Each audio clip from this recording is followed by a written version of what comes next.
প্রিয় বন্ধুরা, আসসালামু আলাইকুম। সরকারি চিকিৎসা সহায়তা ভাতা এর আওতায় 7টি রোগের জন্য চিকিৎসা ভাতার আবেদন ফর্ম কীভাবে পূরণ করবেন সেটাই আজকে আপনাদের সাথে শেয়ার করব।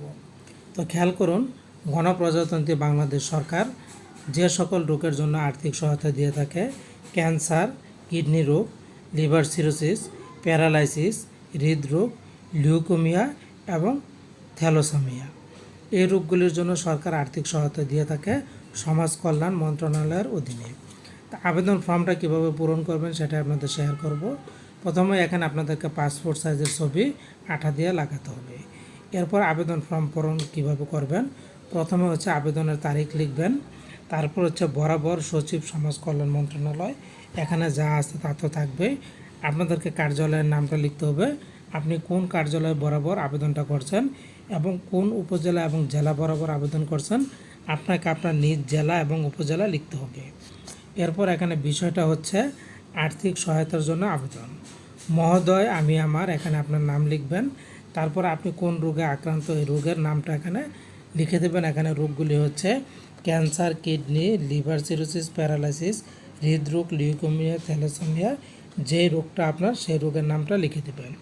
এরপর রোগীর নাম, আপনি যে রোগীর নামটা আপনাকে এখানে জাতীয় পরিচয়পত্র অনুযায়ী বাংলায় নামটা লিখতে হবে, রোগীর নাম ইংরেজি বড় অক্ষরে লিখতে হবে।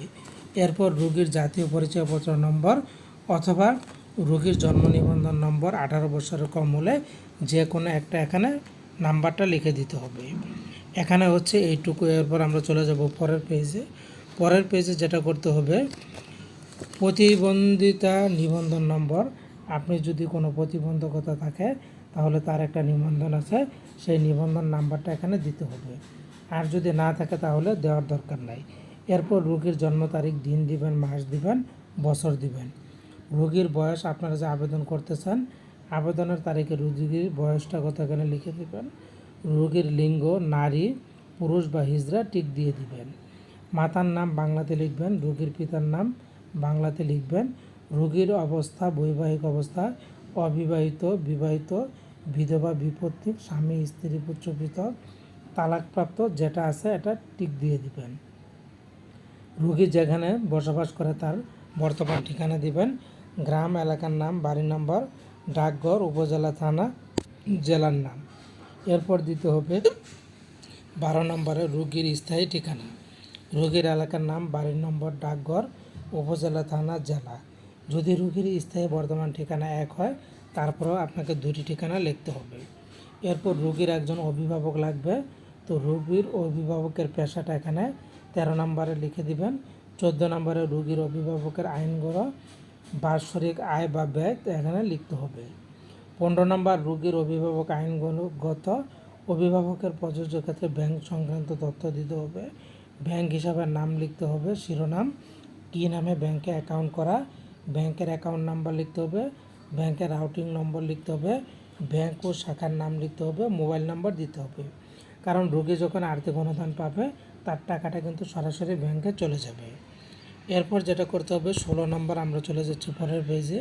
16 নম্বরে নমিনি সংক্রান্ত তথ্য দিতে হবে। রোগী কাকে নমিনি দিতে চান, নমিনির তথ্য, নমিনির নাম লিখতে হবে, নমিনির মাতার নাম লিখতে হবে, নমিনির পিতার নাম লিখতে হবে, জাতীয় পরিচয়পত্র নম্বর লিখতে হবে, রোগীর সাথে সম্পর্ক লিখতে হবে, মোবাইল নাম্বার দিতে হবে।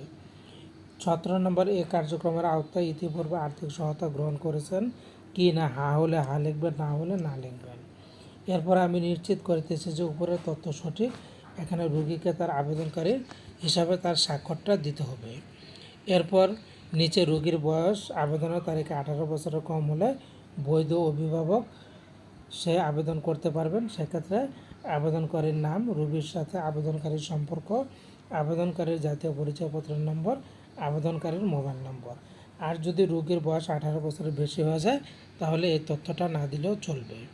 তো এরপর আমরা চলে যাব সর্বশেষ পেজে যেটা করতে হবে সেটা হচ্ছে বিশেষজ্ঞ ডাক্তারের একজন, আপনি যে ডাক্তার দেখিয়েছেন সেই বিশেষজ্ঞ ডাক্তারের প্রত্যয়ন লাগবে। এই মর্মে প্রত্যয়ন করা যাইতেছে যে জনাব বেগম, রোগীর নাম লিখতে হবে, পিতা স্বামীর নাম লিখতে হবে, মাতার নাম লিখতে হবে, রোগীর ঠিকানা লিখতে হবে এবং রোগী কোন রোগে আক্রান্ত সেই রোগের নাম লিখতে হবে। এরপর সেই রেজিস্টার্ড ডাক্তারের রেজিস্ট্রেশন নম্বর, ফোন নম্বর, মোবাইল নম্বর সহ তার স্বাক্ষর এবং তার সিল কিন্তু লাগবে।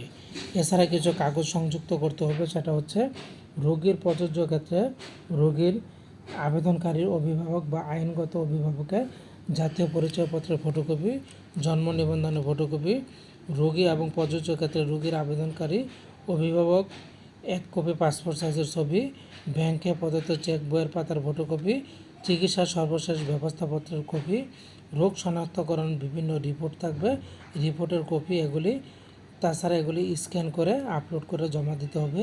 কিডনি রোগের রক্তের ইউরিয়া ক্রিয়েটিনিন মাত্রা নির্ণয় সংক্রান্ত রিপোর্ট এগুলি দিতে হবে।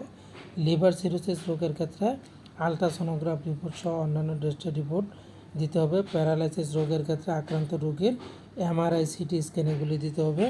হৃদরোগের ক্ষেত্রে রিপোর্ট দিতে হবে এবং থ্যালাসেমিয়ার ক্ষেত্রেও রিপোর্ট দিতে হবে। তো বন্ধুরা, এই ছিল টিউটোরিয়াল। এভাবে আপনাদেরকে এই ফর্মটা পূরণ করতে হবে। এই ফর্ম পূরণ করতে গিয়ে যদি আপনাদের কোনো সমস্যা হয় কমেন্ট করে জানাবেন, উত্তর দেওয়ার চেষ্টা করব। আর এই ধরনের টিউটোরিয়ালগুলি পেতে চ্যানেলটিকে সাবস্ক্রাইব করে বেল বাটন বাজিয়ে রাখবেন। ভালো থাকুন, ধন্যবাদ।